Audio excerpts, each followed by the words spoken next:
St. Clair Shores City Council meeting to order. Abby, please call the roll. Mayor Walby, Here. Councilmember Burgess, Here. Councilmember Karen, Here. Councilmember Frederick, Present. Councilmember Rubella, Here. Councilmember Rusi, Councilmember Vitale. Here. A quorum is present. Please rise for the pledge. I pledge allegiance to the flag of the United States of America and to the republic for which it stands, one nation, under God, indivisible, with liberty and justice for all.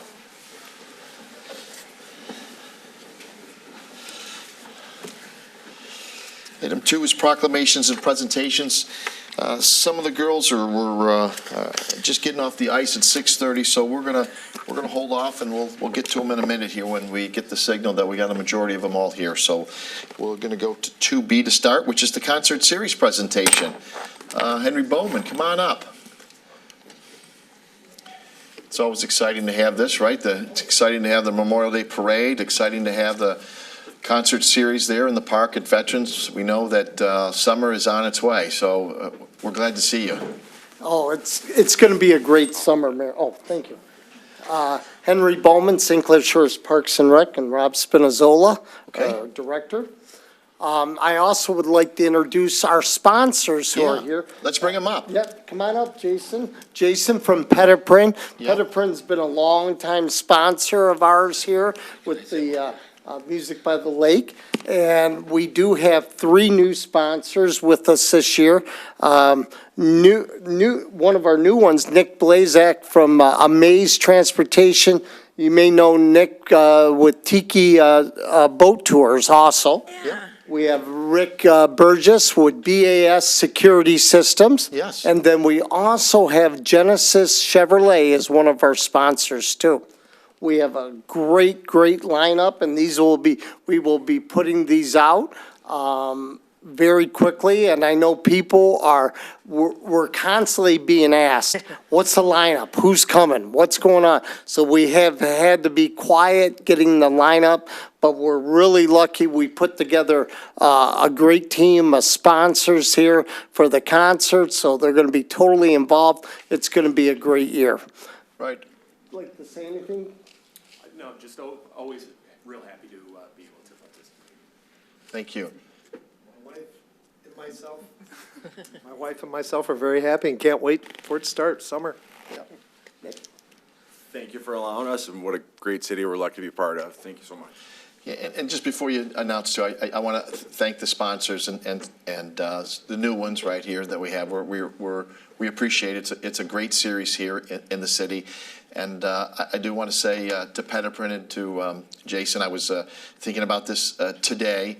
Are we on 34? Carl and I were walking. Carl's here from the activities committee. I mean, we were talking about whether it's 34. I get confused of 34 or 35 years here because we had that COVID year. But if you think about it, we're over 320, 330 concerts that has been sponsored by Petiprin over these decades here.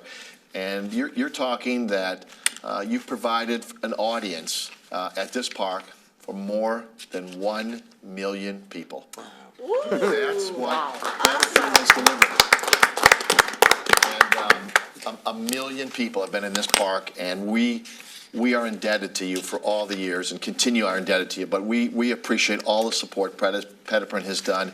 And if you don't recall, I'm an old timer here, and when it came here, when Petiprin came and Ted Wabi was here, the city was on tough times, and they provided this great activity for the community. That's when the activities committee started, and they've been with it the whole time. So again, thank you for so many years. And I do speak on behalf of the people, and we've got now second, and quite frankly, we could even have third generation people here with kids running around who have been part of this concert series. So I wanted to make sure I said thank you to that. We really appreciate that. Go back to you, Henry. Very good. And we have a lot of same ones that we've had in the past. Brand new one is the Randy Brock Group. So they'll be performing. So we have with Rockstar coming in, Devin Skillion. We've had a lot of requests to bring Devin back. And Yeah, start from the Also, top. American Yeah, Ages. yeah. Start from the top. and move Okay, down. well, we're going to be leading off with Blue Water Kings. Great. And they played last year for the first time. Really a great, great, high-energy show. American Ages, another really good show. Stone Blossoms, great show, classic rock. Devin Scillian and Arizona Sun doing country. Rockstar coming in, the ultimate 80s experience. And we had a lot of requests to bring Kathleen Murray and the Groove Council back, so we're really happy to have them. Captain Fantastic, Elton John tribute. Family Tradition Band, another country band, really a nice job with them. And I had mentioned the Randy Brock Group. And then we're going to finish off the summer, August 14th, with Sunset Boulevard, and we got a little bit of room there for rain dates. Knock on wood, in case we need them. It was a little bit of a tough year last year. Oh, so we're yes, hoping it was a better. very tough year. So, but we'll be putting these posters up, and everybody start getting everything out, and we'll be, make sure you put them all in your calendar. Absolutely, starting June 5th. June we'll be 5th, down- yeah, correct. We'll be down at Veterans Memorial Park, and if we didn't say anything, Genesis was to be here. He had a little bit of a family issue, so he Yep. wasn't able to pop in. So again, we appreciate them. Again, Jason and Rick and Nick, we thank you so much for it, and we'll see everyone June 5th at Veterans Memorial Park. We really appreciate it. Thank you. Sounds great. Thanks, John. Thank you, thank you, sir. Yep. It's a strong lineup, another good, strong lineup at Veterans Memorial. I don't think I've seen it yet, so we're just going to keep kind of moving down until we get some of these tenant under saints here. So we'll go to item 3, which is audience participation. Do we have any for 2 minutes on agenda items? Abby? No, we do not. So with that, we'll go to 4, which is request for resolution for the application of waiver of unfunded status. We'll start with the General Employees Retirement Fund. Good evening, Renee, how are you? I'm great. Good evening, everyone. How are you all? So the first one here is regarding the General Employees Retirement Fund. Of course, we did this last year, but give us a highlight. We kind of know because of Public Act 202, and I think at the end of the day, some timing issues is why we end up this way, but Yep. you go. Yep, that's it. PA 202 was put in place many years ago, so each year we come to council for a waiver that needs to be approved so that we can get this sent in. There is a timing issue. When we did the audit, at the time of the audit, this plan was funded at 56.42%, which then later when the actuarial valuation came in, it was up at 61.6%. So the state does allow for us to apply for the waiver, and then we're in compliance at that time. As you also will see in your packet, the plan, the plan is closed, and it is scheduled to be paid completely down with zero liability at the end of 2042. So 18 more years to go on that. So that's basically it. If there's any questions. Questions regarding it? Mr. Ribello?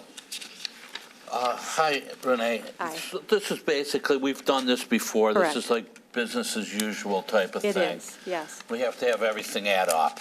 Yep, yep. So- The state does require council to sign off on this in order for this to be sent in. Okay, so Yep. this is no stranger to us. We've done this stuff before. I'll move to adopt a resolution approving the application for waiver form 5583 for the St. Clair Shores General Employees Retirement System. Support. Moved by Mr. Frederick. I'm sorry, moved by Mr. Ribello, supported by Mr. Frederick. Other questions? All in favor? Aye. All opposed? 7-0. Then 4B Thank you. is actually the police and fire retirement system, which actually got even a little bit of a bigger gap, which I think they were at 61.6 at the 6/30/23, and they're at 63%, so actually a Yep, little bit and better. it's the same exact thing, except for this plan is open, it's not closed, and scheduled to be paid down in 2040, but basically all the same information with the numbers just slightly different. Questions? Mr. Vitale? Yeah, just one question. It doesn't particularly apply to police, fire versus general employee, but how does our audit come up with a number lower than, since it seems like this happens? How does the audit come up with a lower number than the actuarial? Well, it's a timing issue, and for the audit, the actuaries create GASB 6768, which is a requirement, and the numbers are sent in early to get this in time for the audit, so that they have time to go through all the numbers. And then at the same time, we're sending in the final numbers once we get those, and they create the actuarial valuation at that time. So it's a little bit of a timing issue. And it's possible that there's a little bit of different way they come up with the numbers, but I don't know exactly how they Yeah, come up because with all of it. timing, if you're referring to stock values and things like that, I mean, that could work the other way, too. It could say we're overfunded, and then at the time of the actuarial evaluation, we're underfunded. Yep. So that could go either way. I believe that, I believe the Public Act 202 shows, they have their own, 6.5%, and we're using, right, they're using their own, I can't think of the good word, but they're. Rate of return. Right, I mean, but they're using their own, and therefore, we don't have to, and therefore, the percentage comes out lower. But, I know, Mr. Karen, you had it, maybe you can, but I think that's part of it. Yeah, and I think the only other part of it is that when the actuary goes through, does their analysis, they're adding some updated assumptions, whether it's mortality tables and that, so they can Correct. drive a bit of a different calculation than what the auditors would actually have. Because the auditors are just going off direct numbers. Correct. And that, Correct. where the actuary's actually making some more assumptions every couple of years when they do the evaluation. And we are not obligated to go by the state assumptions. We go by our own assumptions, and they have put theirs fixed in to do that. But we're not obligated to do that, Mr. Vitale. And so that's why I think you end up with this little bit of a gap here, but. Well, it just would seem if there's a way to rationalize this, so we don't have to do this every year, because probably creates a little stress, people that read it for the first time and don't realize we do this every year. Yeah. So- Well, if it were to come up over 60%, we wouldn't have to do this, but it just hasn't been lately. Believe me, I thought of So- that. Oh, is there a contribution? And I thought, there's no money to make a contribution with, so. So, and that's the big part, is because we're right on the fringe, we are that one of those communities. If you're way under, then you're not asking for a waiver regardless. You're showing why you're underfunded and how you can get there. Or if you're significantly over the 60%, then Yeah. you're not going for the waiver. The states has their protocols for Public Act 202. It does require this. That is one of the reasons why, though, they accept the actuarial evaluation and they just go to waiver. If you are unsuccessful for your waiver, then you have to go through and Action show, plan. yes, all the action plans, all the details. So they use this and they allow us to utilize this to just waive the requirement, but the state's requirement is a little bit more stricter than what the actual evaluation is. And I think John brought it Gotcha. up. They use only numbers, Gotcha. where the actual evaluation will actually go through each of the contracts, and each time a contract changes, the rate of return might change. They actually are up to date more, so this is a more accurate number because it has more detail and more understanding of the contracts in mind, where the state is just looking at numbers only.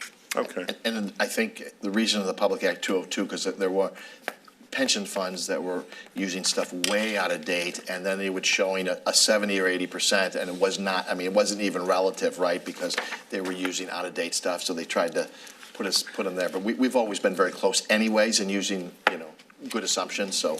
They're trying to get everybody using more uniform assumptions and No that kind of question. thing, so that. Yeah, I also apples to mentioned apples. just so residents Yep. have a better understanding too. Okay. Ms. Rusi? Well, we should have moved the clock first because these poor kids just had to listen to actuarial assumptions. And I feel very bad for them, so I will move to approve. Support. Moved by Ms. Rusi, supported by Mr. Frederick. Any other questions? All in favor? Aye. Aye. All opposed, 7-0. Thank you. Thank you. We will go back to item 2A. Let's, very exciting we've got the 10U St. Clair Shores Girls Hockey Team, 2024 Maha Tier 3 State Champions. So come on up, girls, and I think we got a couple of coaches. Come on up.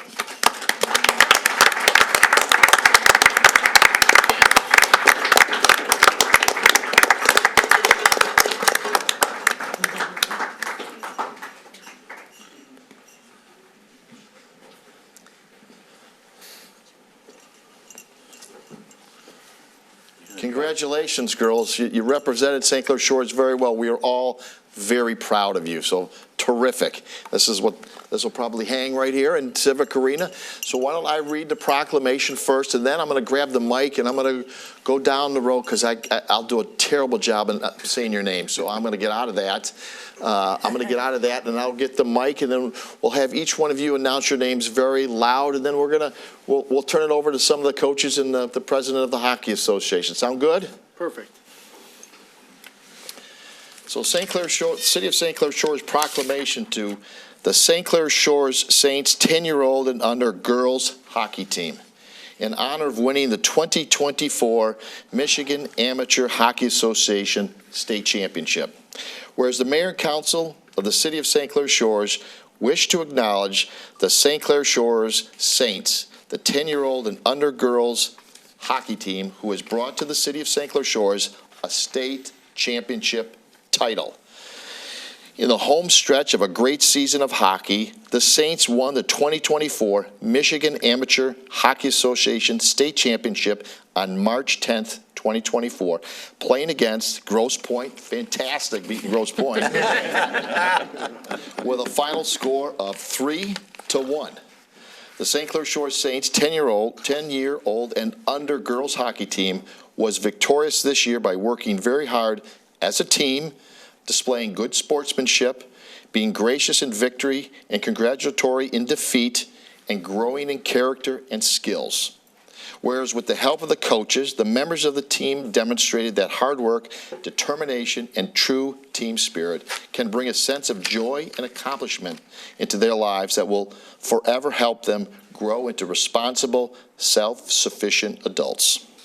Now, therefore, be resolved that the Mayor and Council of the City of St. Clair Shores extend congratulations to the St. Clair Shores 10-year-old and under girls hockey team for an outstanding season and wish the team continued success in all of their future competitions. Congratulations, girls.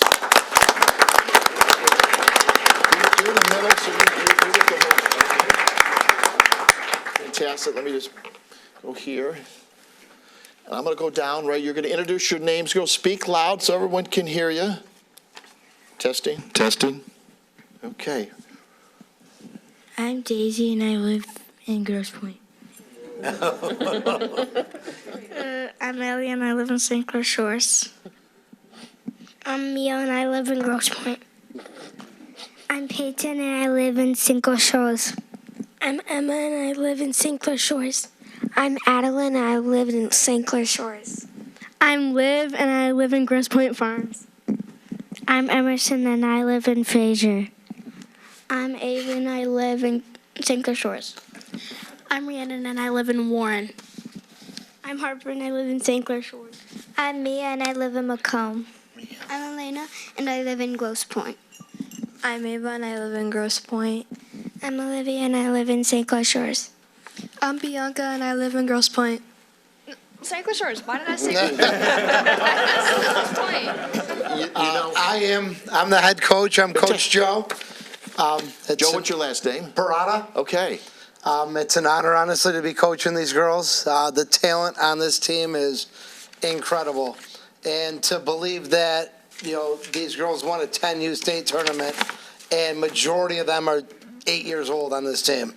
So, which is exciting, right? Because it's 10 and under, so that's why you point that out. Most you don't know is that this team 2 years ago won the 8U state championship. Wow. So this is back-to-back state championships where this team could have stayed almost in 8U this year. And I moved them up, and they still took another state championship. Wow. Nice. Which is incredible. So, I mean, we have a dynasty on our hands here. That's fantastic. That's good. Well, hey, everyone introduce themselves if you don't mind. Assistant Coach Jason Gray. My daughter's Avery right there, number 11. Assistant Coach Tama. Jonathan Giuliano. Brian Quithers, I'm the St. Clair Shores Girls Hockey Director. Fantastic. And I'm Paul Dobke. I'm the St. Clair Shores Hockey Association President.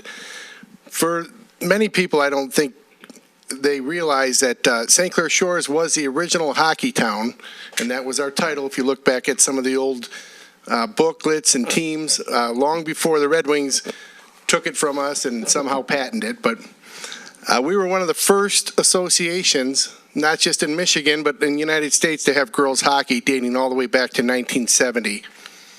And about 15 years ago, myself, Andy Denbass, Anna Van, I happen to have 3 daughters that all played hockey. They're all older now.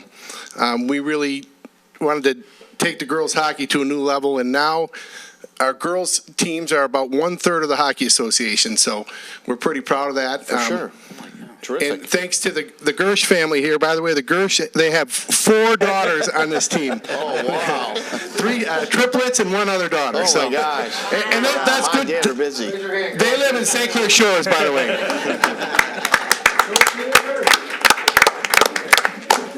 So we like our friends in Grosse Pointe, but, and I'll say this, you don't have to say this, Mayor, there's an old saying around the hockey arena, in Grosse Pointe, hockey is something they do socially. In St. Clair Shores, it's who we are. So this is our 67th year. For sure. I'll turn it over to Brian. And you know what, just before Brian, the fact that you have, girls here from other communities, I think just speaks of the real strong organization and the hockey association that we have here in Macomb County, right? They want to be part of this organization, this association. So I think that's terrific. That just seems, it's strong. And it was great to see that, actually, right? That's what it's about. Absolutely, and I want to say really a big thanks to our community and our city council. We're one of the last truly run organizations that are nonprofit and part of a city. Almost all of them have gone for profit and are owned by big conglomerations. Their ice bills are usually twice as much, and it makes very unaffordable for working families. So we're real proud of that. We got a lot of programs to keep kids in hockey that otherwise couldn't afford it. And honestly, for me in my 25 years in hockey, I think we've won a lot of state champions and all that stuff, but the legacy of keeping the game going in this city is really what I'm the most proud of. And I would tell you that the council's very cognizant of that when it comes to these budgets, to realize that, absolutely. and they find great value in it. So, yeah, absolutely. We appreciate it. Brian. Thanks, Paul. So one thing I just wanted to mention, obviously girls hockey is growing in general, and the girls this year had the opportunity to go down to Little Caesars Arena and watch the Professional Women's Hockey Association. They had their first game in Detroit this year, and I think it was a great opportunity for the girls to see what they could be as they get older. So that was a good opportunity for them. Obviously in St. Clair Shores, we have girls hockey starting at Learn to Skate through Little Saints. We have 8U girls up to 19U girls. So we offer a whole gamut of hockey for girls in the community. This year, actually, we did start a St. Clair Shores High School unified girls team. So we're obviously very proud of getting that off the ground. But most importantly, as Paul mentioned, if not for the mayor and council support and providing us with the facilities that you do, we wouldn't be able to provide you with these state champions. So thank you for that. And then Brian, when will you hang this? So that is last year's, and a new one. You're going to hang a new one. We'll be proudly displaying that one as well as the new 10U one during opening day in October of next year at the ceremony. Okay. Anything else? If any of the parents want to get a picture or anything, you can. Right in the middle? Right in the middle, or do you want to stand up and take a picture? Go ahead. Thank you all.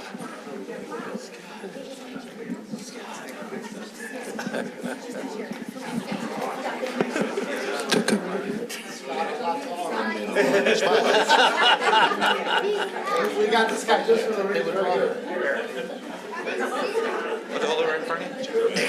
There's 4. That's 3 family members. The girl from the Peace Island. Yeah. Bunny ears. You're right. All right. Depends on the time of Girls, year. congratulations. Thank you for representing the city so well. Appreciate it. Thank you. All right. Thank you. Thank you, guys. Appreciate it. Hey, you guys want a copy? Want a copy? Are you family? Sure, thank you. Yes. Oh, okay. Fantastic. Yeah. How are you? All right. Thanks, Brian. All right. Thank you. Can I get another one if somebody else wants one? You guys want one too? How are you? How's everything been? Must have been my copy. I definitely will. I'm sorry. Thank you. Yeah. I still got my boys' teams, but I'll tell you what. Good job, Girls. There you go. Right, it's a dynasty. It is, it is. Yeah. Gus Weiler. Trials last week. One of your first pages. You guys want a copy of the, There was a proclamation in the packet that went. They're distracted. I tell you, That was advertised. Randy, give him one of those. That's okay. Thank you very much. Take care. Yeah. Now back Grosse Pointe. Back there. They've been lost. It's pretty good though, actually. It is good, but you're all right. Like girls can, like, Hey, we're still gonna talk about sports here. Better than guys. yeah, like get Yeah. scholarships. We know to that, co- don't we, Candace? Like can get scholarships to colleges and stuff playing hockey.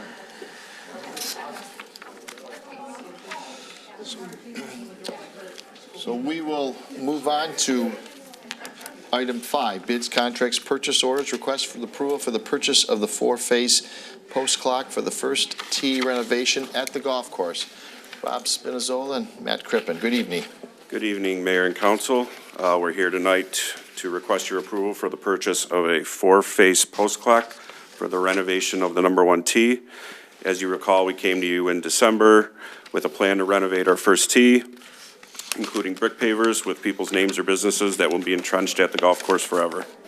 Along with that plan included the purchase of a 4-phase post clock to be installed at the first tee. I know in your packet, we told you that we've raised $30,318, but since that time, we've sold another $2,050 in bricks, bringing that total to $32,368. If approved tonight, we will be required to put half of that down up front to begin production, and the other half would be paid upon shipment. So that'll be $13,893.50 due for each payment. The clock has a 3-year warranty, and this price includes the installation. If approved tonight, the project would begin probably around end of July, early August, based on their production schedule.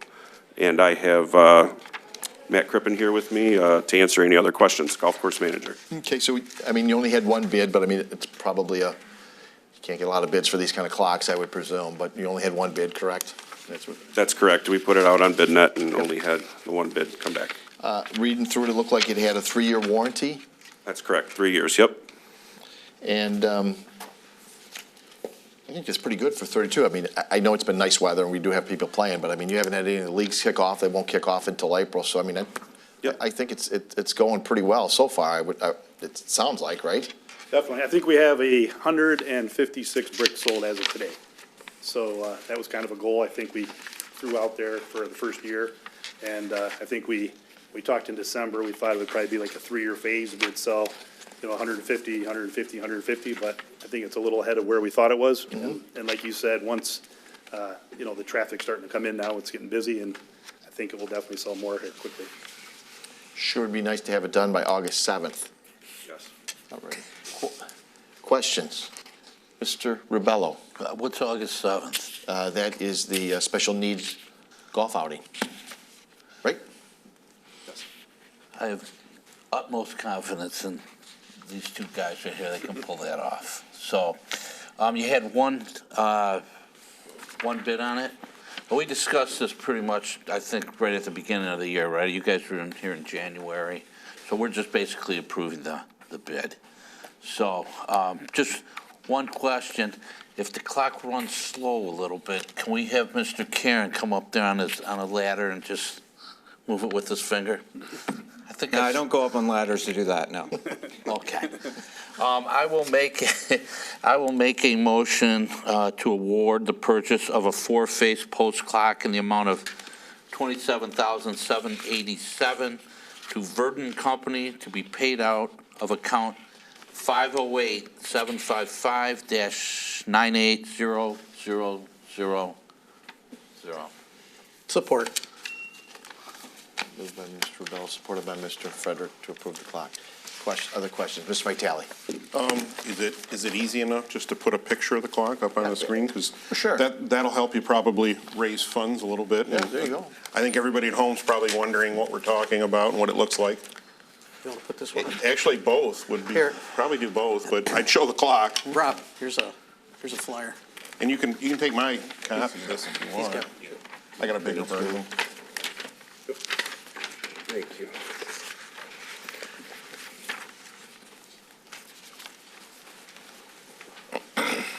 Anything else, Mr. Vitale? You know, I will just emphasize the idea that this isn't coming out of taxpayer revenue. This is a fund that golfers and sponsors are paying for, so. Ms. Rusi? Thank you. When you say, I'll wait for Rob. Sorry. It's okay. You're doing your origami up there, that's fine. Very nice getting that to fit up there. Question. When you say 32,386, I think, raised to date, is that proceeds of, you know, the bricks and everything, or is that profits after the cost of the bricks and everything? That's all the proceeds we've gotten so far from the brick program.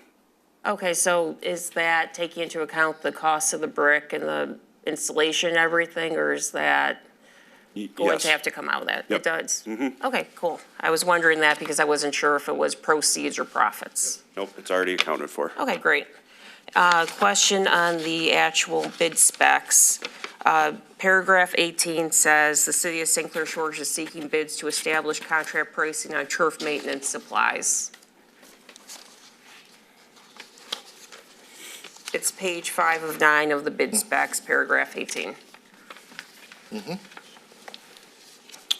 This isn't turf supplies, it's a No. clock. Apologies, we missed it. That's our error. Okay, and then 20 says materials shall be delivered within 7 days of telephone order. That doesn't sound like that can happen either if we have such a lead time for manufacture of the That's clock. correct. It should have said. That's a Looks like the carryover from the turf turf maintenance. months, yes. No question. And the 21, all prices are to be fixed and firm at the amounts listed below for the period. Wow, that also sounds like it comes from turf maintenance supplies and not a clock. Well, yeah, we were just using some of the generalized stuff from other documents, but we obviously missed changing the verbiage. Yeah. If this was put on BidNet on March 7th, how come the proposal stated December 8th from the clock company? That is because we did contact them prior to ask for a quote. This must have just been them submitting what they gave us before. That's their formal submittal. Okay, so that was what was put in the envelope that was opened on March, wherever the envelopes were open? That's correct. Okay, thank you. Mr. Karen? Thank you. I think the problem I have with this, the bid is, well, I think first off, you said 156 bricks have already been sold? And that, okay. And then roughly, the lowest price one is $100, so that'd be 15,600. Probably since that's the likely one. So like, how much per brick are we making after they take their cost out? The larger ones are $18. Tell you one sec here, to give you the exact thing. It's just like, if there's like rough, because I know like 10,000 you said was for 4 marker stones, they'll be around the clock. There was a separate donation. Correct. So of the 22,000 that's left, are there other standalone donations in there, or is that just all bricks? All bricks. Okay, I'm just struggling that if you have 156 bricks that we're getting 22,000 in proceeds, if the likely one that's being bought the most is only gonna be 15,600 total before taking out proceeds. Yeah, the bricks are anywhere from 275 to, the cheapest is 100, the most Right. expensive 275. The cost for the bricks that we pay is $18 for the smaller one, 30 for the bigger ones. That's Are they, with this company, are they giving you, can you like download a report that basically gives you where you're at? Yeah. Or is it, we're doing the calculation? You can download it. Okay, you just send a copy of that? Yeah. All right, appreciate that. No problem. And then the other thing, in terms of the bid, as Councilwoman Rossi pointed out about how it was dated December 8th, and we put up on BidNet on March 7th, and basically, all the specs that are in the bid were lifted directly from their proposal, right down to the exact 12 feet, 7 inches of height, not approximately 12 feet, not 12 to 13 feet. You put the exact specs of the clock you wanted to buy. and we end up with one bid. Probably would have been only one bid anyway. Not many clock manufacturers are searching Mitten or BidNet for stuff, but I guess, I think a little more effort could have gone into getting other quotes or making sure the verbiage was a little more broad. So if somebody actually wanted to, there could have been other manufacturers that are out there. And that, so, because I like that, I'm gonna vote no on this tonight. That's just too obvious of what was going on. Ms. Rusi. I think the follow-up question I would have, and I've sent this email, and we got an email back today about it. The question I would be wondering, and I did wonder when I saw we wanted to buy another municipal clock, is will we keep this one on time? Because the taco clock has been the one by Taco Bell that was donated by Taco Bell, so we call it the taco clock. At least I do, and John does. The taco clock has been off for a long time, and then today we got an email that, oh yeah, it's broken, right? I mean, how long has it been off and just not realized that it's not telling time at all accurately? I think it's like 5 hours off in some minutes right now. Oh, yeah. I go by it, unfortunately, and I don't call it the clock. I call it the French Claim Road. The French Claim Road clock, the correct. taco clock. Yep, which is, of course, French Claim Road is Old Harper. And actually, I did notice it, bad for me that I go by that all the time. I did notice it, but, I would think that clock's probably, it's got to be 10 years or so. What It do you was think? 2016. Oh, okay, so it's Or at least we purchased, I think, December 7, 8 years. 2016, so whenever Okay. it was installed. Yeah. So, yeah, but it just seems like we took the money, we put the clock up, it's for the enjoyment of the residents, and no one ever cared enough to keep it on time. Will we I keep think it's this been one on time. I don't know if it's never been on time. I think obviously now, and I'm not sure how long it's been. Maybe it has been Been a long time. What's a long time? Years? I don't know, it's been a long time. Okay. Every single time I would drive by and look, and it would be off. So I'm just, Yeah. if we're buying more municipal clocks, we have to keep this one actually on accurate time, because it looks really bad when the city doesn't care enough to keep the clock it buys on time. I agree. Can assure you it'll be on time, because that's agree. what our tee times are going off, and everyone's gonna look at. I would agree with you, and I would say that it's much easier, I think, at the employees at the golf course with a dedicated staff there to do a job. I just wherever. want to make sure that this one works. isn't I understand. silly, because the other one, this is supposed to, I guess, keep your time for a fourth meal or something, and it's always off, and my fourth meal is always very late because of that.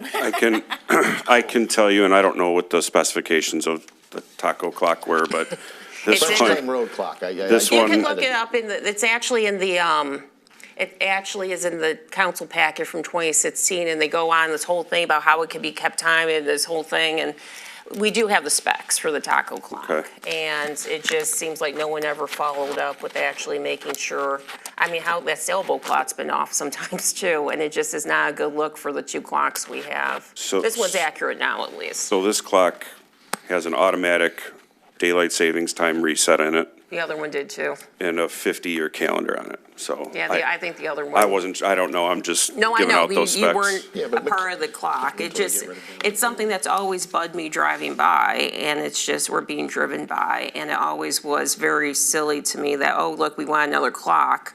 Because I have the specs right here from the taco clock, and it does have the automatically resets clock after power failures, automatically resets dating time, precision quartz time base, optional GPS interface, which I think we have, 10-year battery backup, and then we've got the same promises for the taco clock, so.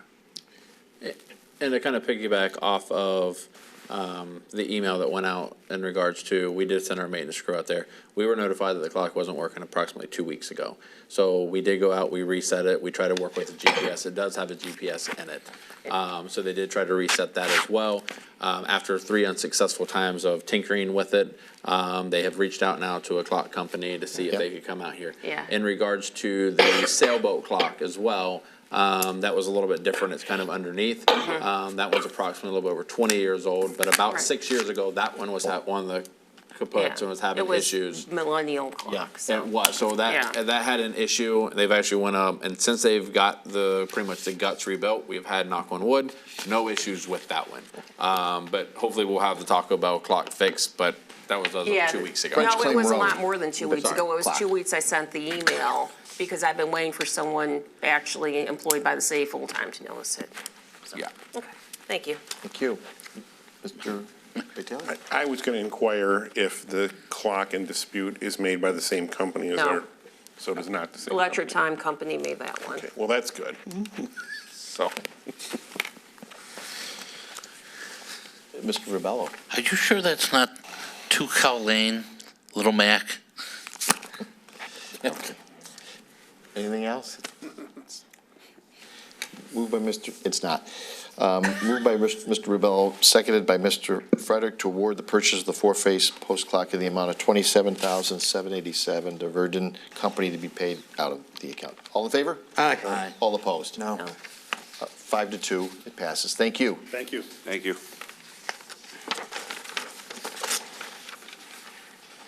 Item 6 is the consent agenda. We'll need a motion for the consent agenda. Move to approve the consent agenda. Moved by Mr. Frederick, supported by Ms. Burgess. All in favor? Aye. All opposed? Thank you. Item 7 is updates and follow-ups from prior meetings. Mr. Lent. Mr. Brucey asked staff to review pulling trash receptacles, benches, picnic tables, installation from the senior center parking lot. AEW is compiling this information. Staff plans to meet with them in about 2 weeks to review the findings. Mr. Vitale asked to look into moving the sidewalk to line up with the median for the senior center parking lot improvements. AEW will be looking at realigning the sidewalk. Staff plans to meet with them in 2 weeks to review the findings. Mr. Frederick requested follow-up on handicap parking spaces, locations for the senior center parking lot improvements. Staff and AEW review the adding parking spaces to the east side of the site. Another ramp would need to be installed and may add to the cost of the project. Findings are scheduled to be reviewed in 2 weeks. Remove alley and city parking lots in the third line of the street millage ballot wording and add which adds alleys and city parking lots as eligible uses was included in the motion. The ballot language has been updated and forwarded to the Attorney General for approval.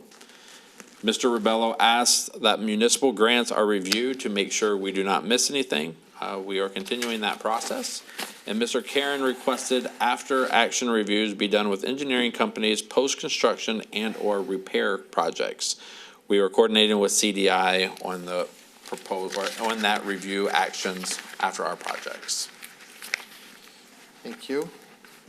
So no questions on that. Comments by individual council, starting with Ms. Burgess.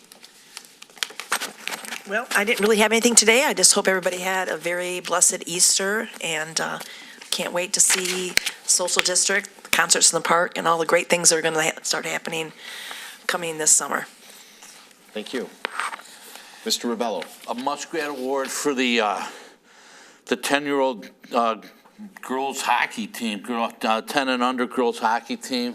A Muskrat Award for them. What a wonderful opportunity for girls to be able to play hockey on that level, move on and get scholarships, maybe to colleges and stuff. So that's a great opportunity. The parade volunteers, we're looking for convertibles, we're looking for veterans, and we're looking for any boys and Girl Scouts that have not been contacted already. And one other thing I wanted to say is, I've talked about this a couple different times, is times have sort of changed a little bit on how we've gotten our bids and so forth. I'm still, if there is a better way to do, instead of just BidNet, we can still have BidNet, but just wondering if there's other ways, other opportunities to go out and get bids. I think we have to a little bit change with the times too. If we're only getting 1 and 2 bids. I know the clock and so forth, these are tough to get, but there's other things that have come up where I wish we could use another alternative means to just BidNet. And I want to thank the sponsors for Music on the Lake again. Wonderful Petiprin, Rick here, BAS Security Systems. You guys have been stepping up for the last couple years. Amaze Transportation, Genesis Auto Group. And that looked like one heck of a lineup there for Music on the Lake, which starts, what, June 5th? Yes, sir. That's it. And I hope everyone enjoyed their Easter. Thank you. Ms. Rusi? Okay, thank you. Are there any updates on the 10-mile tape maintenance contract? We had tabled that in the second meeting in January for some outstanding questions, and Gone out to bid. it's gone out to bid? They're doing the bid spec, so it's going out to bid. Okay. It hasn't been out to bid, yeah. Yeah, because we were being offered a 10-year, 11-year no-bid contract extension, and we had some questions, and, So what are we going to bid? okay, good, because that was going to be my next point, is we should get this out to bid if we can't get answers to these questions, because we need to have that contract or a contract in place. And I hope everyone had a lovely Easter. Congratulations to the girls, thanks to the, all the sponsors, and, looking forward to some better weather and everything that comes along with that. So that's it. Thank you. Thank you. Mr. Karen? Thank you. After the last meeting, I had requested, we were getting behind on getting the monthly financial reports. And I did get a response back from Renee, that we were now gonna get them quarterly. So I guess first question is, why would we now have quarterly updates instead of monthly updates? So we will make sure those come out monthly. I can tell you though, right now, since we've had a lot of change in the finance department, since we've now hired the assistant finance director, getting her trained up to speed, you had a trickle effect of hiring our finance director from internal, so every position led to a new position. So we still right now are doing a lot of training down there. So that has led to some of the monthly reports being delayed, but we will get back on a monthly schedule. Okay. All right, appreciate that. And so then looking at the December one, I got some questions came out that I can see on there. First off, Renee, if you can just kind of come up, I'm going to point out a couple of things, or if you just want, you can just write them down from there. When I'm looking at the original budget versus revised budget on here, there are a couple of numbers that did change. One under DPW administration had increased around $35,000. Parks had increased around $18,000, and this is for December. So I think the thing to follow up on is that from July 17th meeting through the November 20th meeting, we had multiple budget changes, mostly due to the pool, but we also had $198,000 that would have been in parks for Champagne Park. And even one of them was an actual budget amendment approved at the meeting. That budget amendment was in the motion on October 2nd, which was $60,000 for the pool for filter replacement. I think all those should be being updated as we go, because in the December report, pool shows we're currently 476% over budget, because all the pool changes not getting reflected in the budget numbers in the report. So, and basically it's like there's gonna be an explanation for why the DPW number and the parks numbers are different if we didn't incorporate the budget changes as we're going, because I know we approved the budget amendments not until February. So maybe there's an argument we didn't actually do the full spreadsheet approval until February, and that's why it's not reflected in a December report. But that also means those other two numbers wouldn't have changed because we wouldn't have altered it by vote of council until February. So, so it's kind of like the two main questions out of there is how we're going to keep the budget updated in the reports as things change. And then going back, if none of those changes were reflected, why are those two numbers for DPW administration and the budget number for parks different on the December report? And so that, clear? Okay. And so then the other issue is when I was going back looking up when we were making all the budget changes, on February 5th, we did approve the golf carts for $503,000. And that did show up in the check registry for this week. But I think when we approved it, I thought general fund was paying for it. And then the golf course is going to be paying us back over time.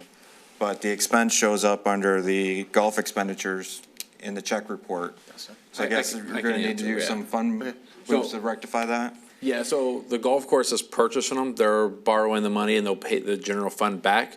But because accounting and depreciation of the equipment will be purchased out of the golf course because it's an enterprise fund.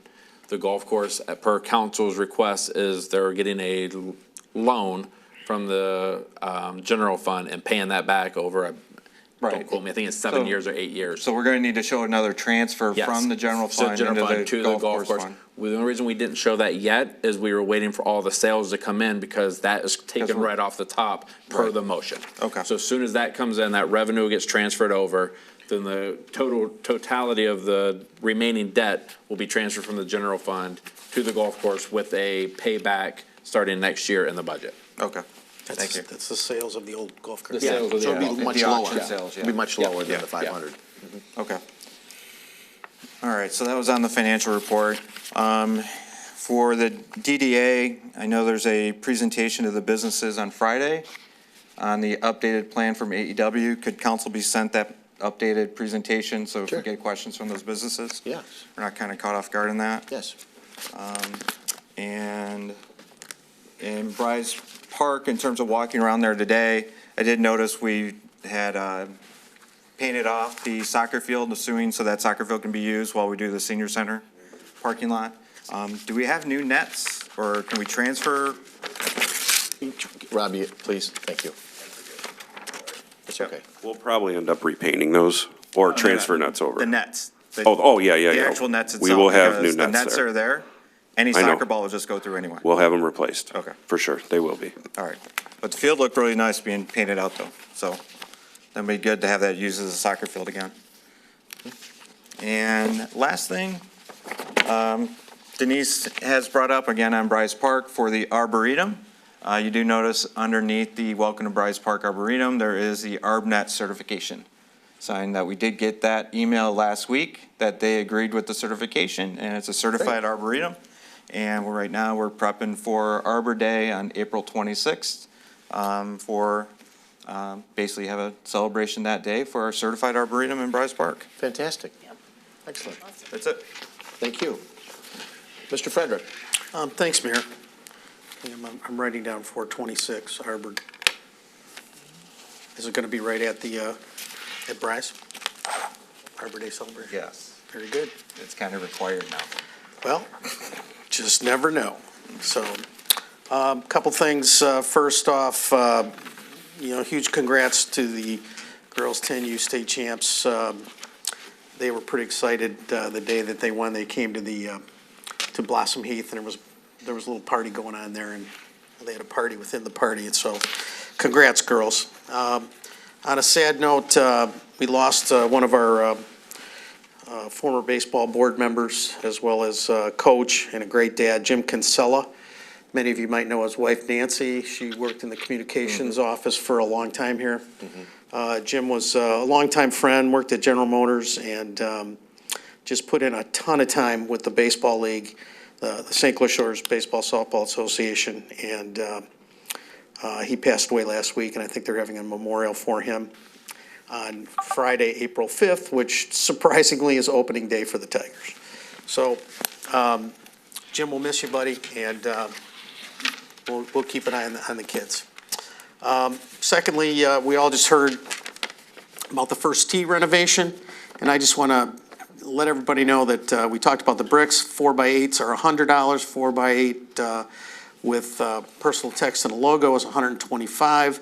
The 8x8s are $250. That's with 6 lines, and if you want 3 lines with a personalized text and logo, that's $275. And then here's how you get to it. It's https://donate.brickmarkers.com/SCSGC.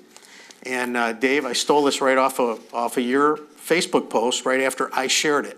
So let's keep it going, all right? Let's keep sharing it every week, every day. If you guys get anything else, share it with us so that, Crippen, you're the man. Appreciate it. And Mayor, I know you were single-handedly responsible for a lot of these bricks getting sold with, some calls and some emails, so much appreciated. Okay. I want everybody to just mark down July 12th. That's going to be the Optimist Golf Outing. Again, this year, it was pretty much sold out last year. I'm sure it'll get sold out again, so if you're interested, get a hold of me or check the Optimist website. All right, let's talk just a little bit about the library. You can join the Yardners on April 8th at 7 p.m. to see Maud Lyon discuss the relationship between insects and native plants. and what gardeners can do to foster biodiversity so both groups can thrive. Registration is not required for this event, and the group will be meeting in the library meeting room.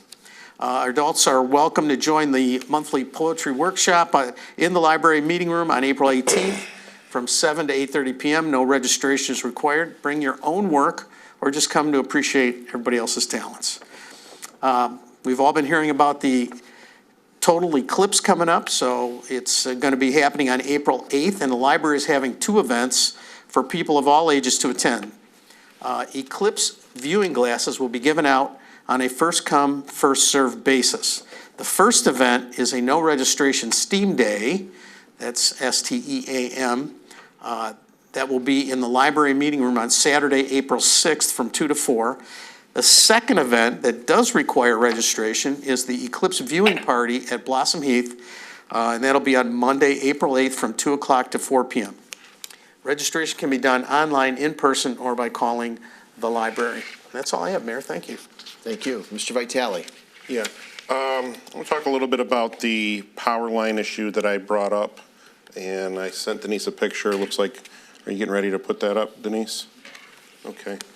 So there were some email back and forth. I think this was to the council group, so we've all hopefully seen this.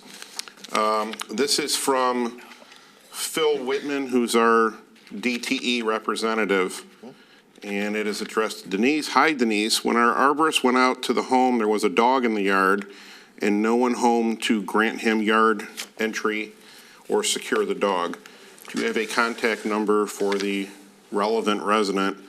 Probably should just say the person on Bayside because there's 2 residents involved in here. Did we give him contact info? We did email him the resident's name and phone number. Okay. Then he says in the next paragraph, he did observe the frayed neutral on the service drop.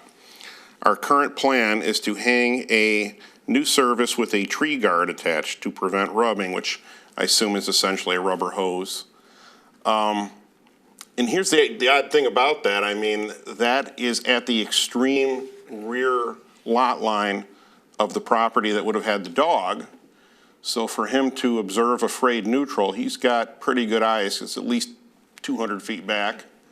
So he must have accessed this through the yard at Thiel Court, I'm assuming.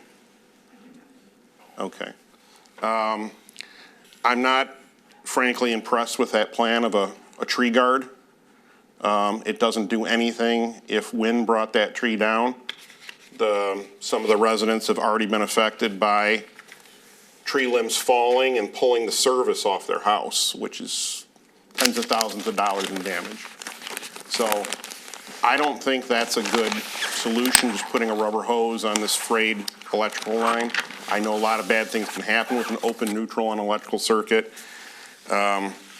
So I did send an email to him, which I raised some of these same concerns. Good morning, Mr. Whitman. I attempted to leave a message on your voicemail, but it is full. I would like to discuss your proposed solution for the line, which is already rubbed through a neutral wire. I see no mention of the trees growing up into the main transmission lines at the same property. My feeling is that DTE should provide documentation to the city which says the trees growing through these power lines, including the main transmission line, pose a hazard. That would provide us with the ammunition required for a court order to trim around these trees to DTE's usual standard. Not that that's putting the bar very high. This, of course, unless DT already has the required easement to trim around its power transmission lines. And then his response back to me was to say, our arborists need to gain access to this yard to properly inspect our equipment, both the distribution lines, the property. From our roadside inspection and the photos you provided, so maybe that's how he saw the frayed neutral. It appears the fraying neutral is on the service drop to the home itself. Well, he needs to be clarified here because the service drop line is not to the home where that tree exists. It's the service drop to a neighboring home. So it's not that this person is endangering their own home. they're endangering someone else's home. So they need to get the dogs out of their yard. They need to grant access to DTE's arborist. And I would assume he doesn't actually directly answer my question to say that they have an easement. But I would hope DTE has an easement for its own poles. And I would assume at that point, if someone doesn't want to provide access to that easement, it then becomes an issue for the police department, who would then escort the utility worker onto the property. And then he also mentions that DTE sold off their main transmission lines to ITC Transmission Company in 2002. So I don't know, maybe we need to involve ITC in this as well. I'd like to think that he has a better line of communication to ITC than we do, but he doesn't say he's contacting them. So maybe we need to reach out to ITC and find out if they have a transmission line representative that services St. Clair Shores. So a little update for everyone on that. That's, I guess, where that stands. One other thing I do want to bring up. This actually came to me in email at 4:30 p.m. and I thought it was actually a really good idea, but that doesn't leave a lot of time to discuss it. Who's our Cool Cities liaison here? It is now Ms. Burgess. Okay, Linda, so I got this, and it sounds like a good idea. I'll leave out the person's name here. But we are going to have a citywide garage sale, and I think it was Cool Cities that was driving force behind that. Do you know the date offhand on that? Or? We have our meeting tomorrow. Okay. And we are going to cement the dates in. Oh, okay, good. We have a meeting tomorrow at 7 p.m. Maybe this idea could be proposed. I'll just quote from the email. I was wondering if the council would consider a car trunk garage sale for residents who live in condos and co-ops. Many of us are unable to participate in the citywide garage sales due to parking and other restrictions. There was a trunk sale held some years ago in the library parking lot. It doesn't have to be scheduled the same time as a city garage sale if that would be too problematic, but I think we probably should try to do it. And maybe the library parking lot isn't the best one to use, but maybe if there is no event planned at Memorial or one of our other big parking lots, I think that's a great idea. Last year, the senior center did that. They had a trunk sale at the senior center parking lot at the same time as the citywide one for that same purpose. Yeah. Oh, okay. Well, so maybe we need to get the word out on that a little bit better, but. We're going to, after the meeting, there'll probably be a lot of information going out about the garage sale. This resident raised a good point I hadn't considered. Not everyone has a garage to conduct a sale in. Yeah. So, all right, thank you. That's all I have, and I hope everyone had a good Easter as well. Thank you. Item 9, city manager's report. No report. Item 10 is audience participation. Do we have anyone who'd like to speak? Yes, sir, 5-minute time limit. Come on up, say your name and the city you reside in, and then Denise will show you where you got to sign in afterwards. Good evening. Good evening. Hello, everyone. My name is John Smith, and my wife and I have lived here in St. Clair Shores for decades now, and we love St. Clair Shores, and I do want to compliment all of you. You've done a great job in St. Clair Shores. There's so many wonderful things happening, except for one thing, and that's what I want to talk about. I live on the east side. We live on the east side of Jefferson. And during the weekdays, between approximately 3 p.m. and 6 p.m., traffic is so heavy, it is very, very difficult to exit our street and get onto Jefferson, the main drag, going south, because there's just so many cars coming both ways. And we have to resort to step on the gas, this is the best you're going to get, and cut in there as best you can kind of a thing. And we notice other people do that as well.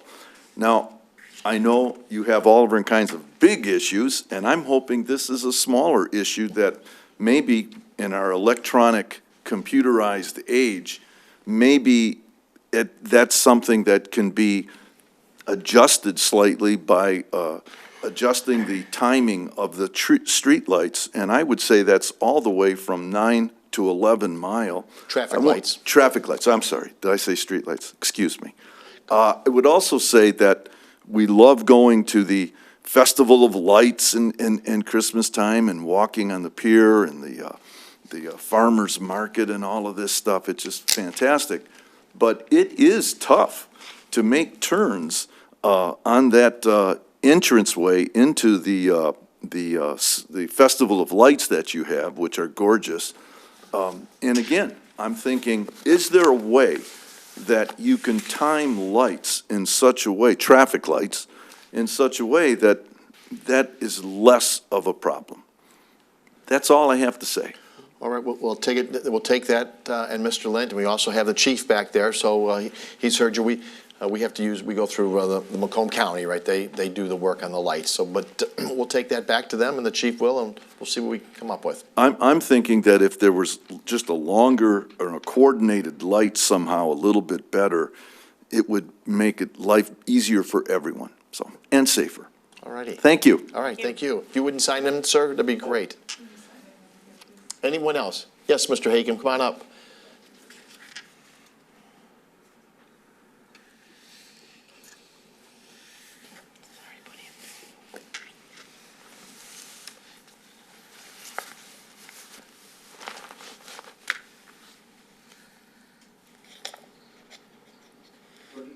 Good evening. We just need your name and the city you reside in.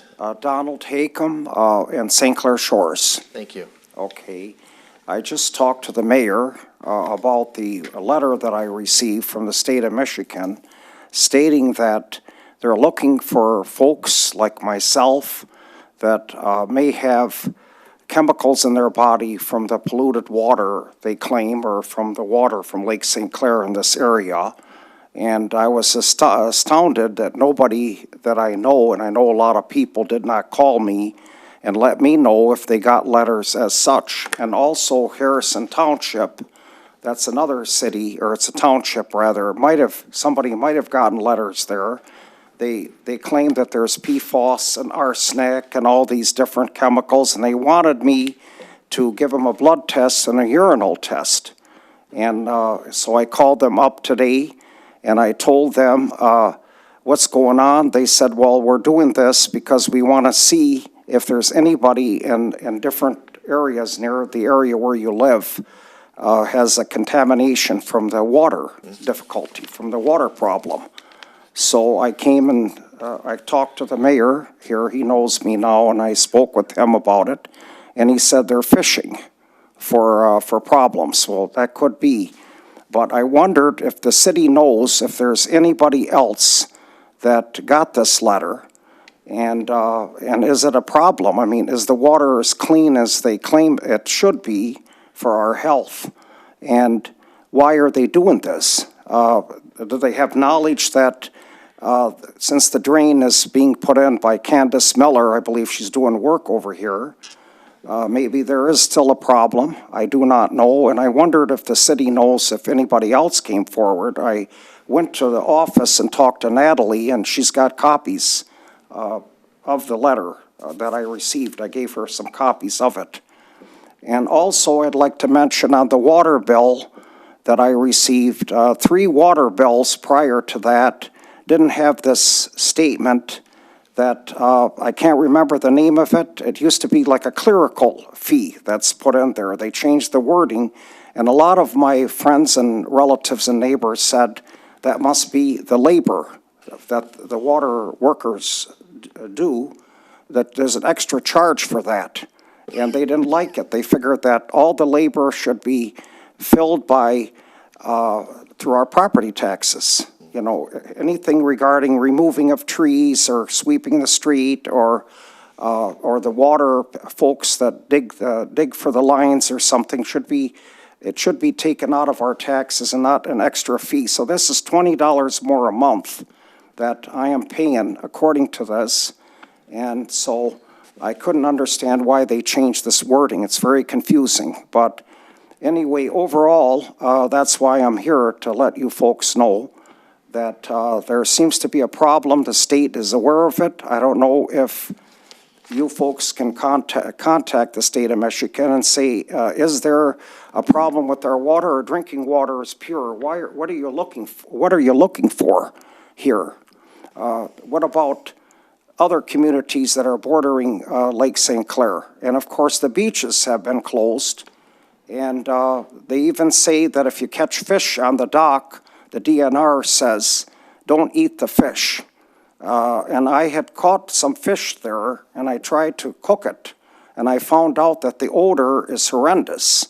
I caught a couple of perch, good-sized ones. Maybe I did the wrong cooking or made a mistake in the process, but still, there's something that isn't right with the purity of the water, you know, especially around Blossom Heath in the back there.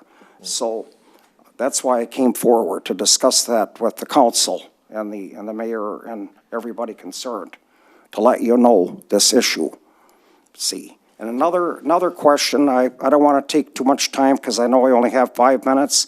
You changed the cards for the parks, the park passes.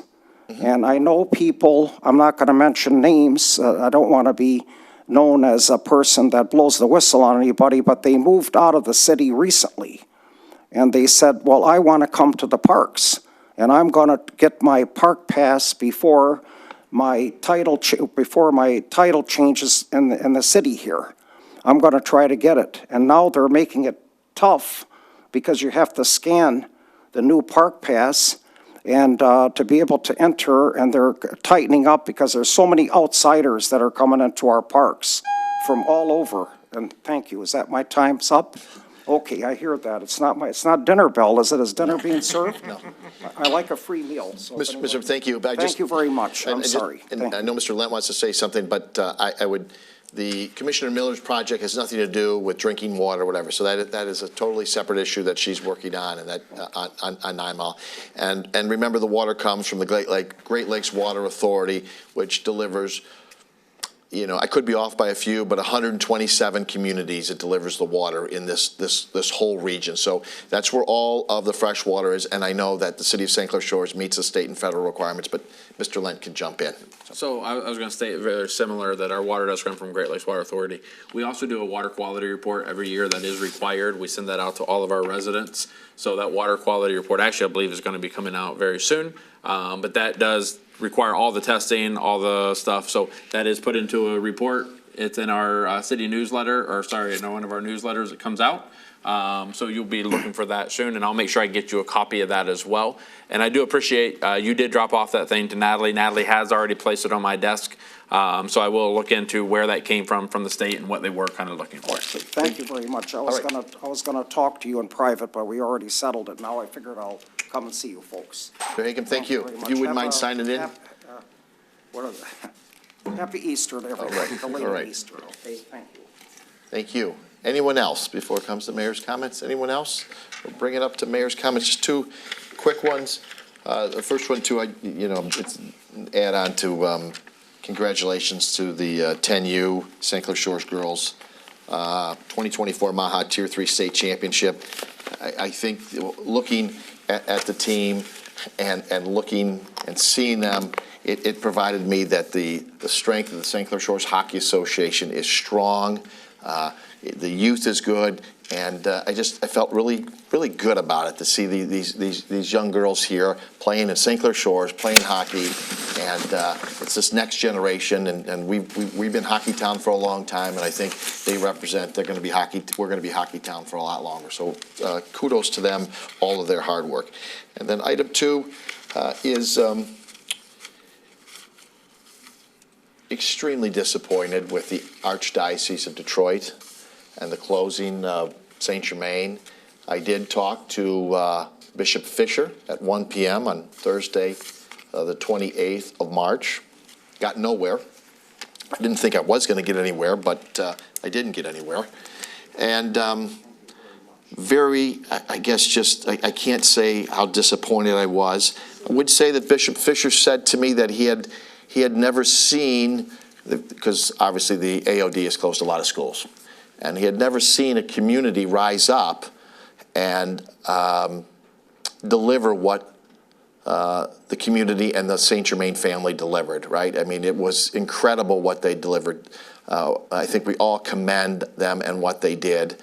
And again, the first time that they had seen that, which I think stunned them, quite frankly, and probably I don't think they thought that this community would rise up and the individuals over there would rise up and deliver what they delivered.